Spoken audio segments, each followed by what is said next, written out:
அனைத்து இந்திய அண்ணா திராவிட முன்னேற்றக் கழகத்தின் சார்பாக திருவாடனை தொகுதியிலே மாண்புமிகு புரட்சித் தலைவி அம்மா அவர்கள் வாய்ப்பு வழங்கித்தான்.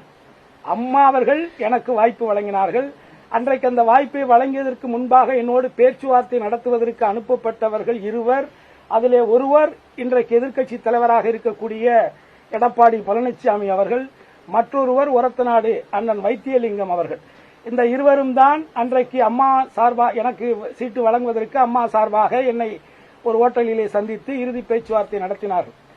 அன்றையிலிருந்து தேர்தலிலே போட்டியிட்டு புரட்சித் தலைவி அம்மா அவர்களே நான் தோல்வியுறுவேன் என்று உளவுத்துறை மற்றும் மாவட்ட ஆட்சியர்கள் கொண்ட கருத்துக்களை கொண்டு எனக்கு முக்கியமானவரிடத்திலே அவன் தோற்று விடுவான், இருந்தாலும் அவனை கவலைப்பட வேண்டாம், நான் இருக்கிறேன், அவனை பார்த்துக் கொள்கிறேன் என்று சொல்லுங்கள் என்று எனக்கு உறுதியளித்த அந்த புரட்சித் தலைவி அம்மா அவர்கள் எனக்கு வழங்கிய அந்த காலகட்டத்திலே நான் அதிலே வெற்றியடைந்தேன்.